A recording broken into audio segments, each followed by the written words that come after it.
What's going on, everybody? Welcome to Brutal Planet Comics. I'm your host, DaBrute Daniels, and welcome to an episode of DaBrute Reviews. It's been a moon since I've done one of these, but I am super excited to talk about the review of the day, ISOM number 1 from the rippaverse. I finally got mine this weekend. I could not put it down.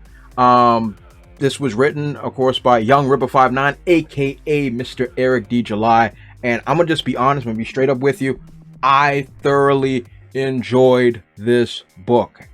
There's no ifs, ands, or buts about it. But per usual, I'm going to keep my usual formats, even things that I really enjoy and things that I think are really good. I'm going to do the compliment sandwich, things that I thought was done really well, some things that might need to be worked on, and then finish up with something that was done really well. Okay, are you guys ready? Oh, the lolly, this is going to be good. First and foremost, the art in this book is phenomenal, and the coloring. From one creative to another, it's top notch. It's top notch. So big shout outs. I have the book in front of me to Cliff Richards and Gabe. I hope I'm not messing up your name. El-Taib. I hope I'm saying that right. If I'm wrong, I am terribly sorry. Also credit Eric Weathers for the lettering. And heck, I'll throw the concept guide to Marcos Rios. Yeah. And whatever. Copy editor to Alan Ford and Carol Brown. You all did excellent work with this. Especially, I love the art. It was popping off the page. I really enjoyed it. It was really good. I wish I could show you, but of course, I'd probably be sued. But this art was really good. I really enjoyed it. Straight up and down, I thought it was really crisp. The story is solid. The story is very solid. Here's a couple of critiques that aren't major things, but I thought weren't really necessary for this issue number 1. One, the time elapsing. Like this book is supposed to be. Issue number 1 is based on what's been put in front of me is a flashback. I believe it's 2 weeks from whatever it is that this story is supposed to be going to. I don't think that type of timing would have been necessary. I think we could have just started the story here without the time jumping. Maybe later on it will be clarified on why the 2 weeks was there.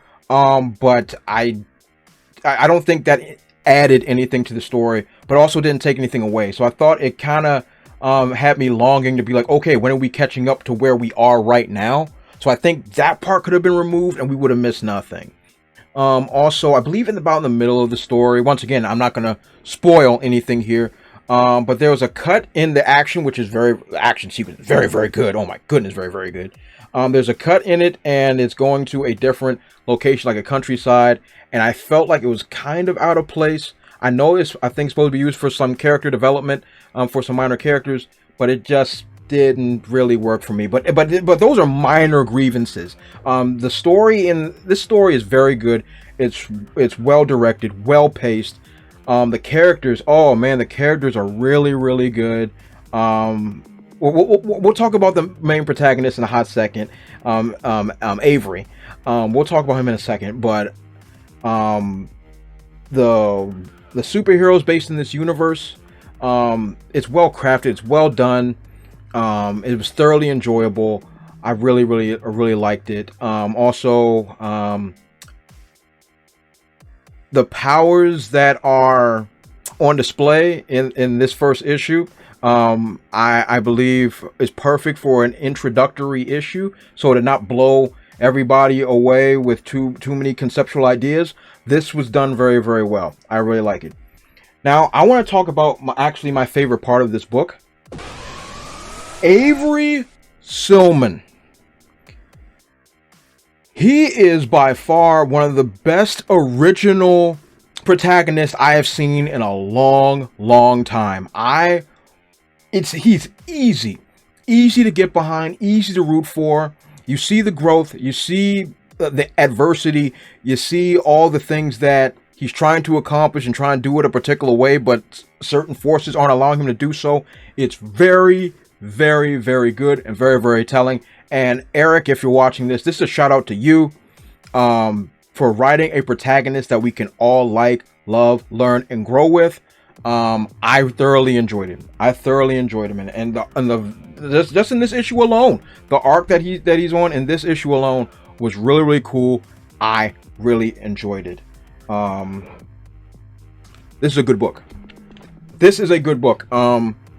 Folks, get this. I don't care how you gotta do it. Go to Eric July's website, hit him up on Twitter, however you gotta do it. Get your hands on this book. It's really, really good. So, what am I gonna give this book? Obviously, I really, really liked it, so I know it's gonna be a high score. But dramatic effect, drum roll, please. 9.5 out of 10. I really, really enjoyed this book. It's really good. Get your mittens on it. From one creative to another, it's amazing. For somebody that's been writing comics forever and a day, this has really been eye-opening for me to even step up certain things that I do that I saw in your book that I could do better. This was really good. I thoroughly enjoyed this book. So has anybody else read ISOM #1 yet? If you have, let me know in the comment section below. I would love to hear what your thoughts are. If you haven't got it, like I said before, get your hands on this joint. I would really love to hear what you folks think. And why not pimp out my own stuff while I'm here? Trouble the Rhythm Within Part 7 is here. You can get it on spinandwiz.com and Spinandwiz app. Or if you want a special signed version from yours truly, just hit me up in the comment section below. I would definitely love to hook you all up. And if you haven't checked out all the other issues, you gotta catch up before you get number 7. Check out Trouble Within Part 1 through 6. I would love for you all to check it out. So that's all I got for today. This has been DaBrute Reviews. You all have been awesome. I'll catch you all next time. Also, if you want to support my channel, check out spinwiz.com or download the Spinwiz app and check out my comic series Trouble. It was written with a lot of love and it was definitely my favorite comic series to write. I've also written it in English and in Spanish, so whatever floats your boat, I got it for you. Thanks again and check it out.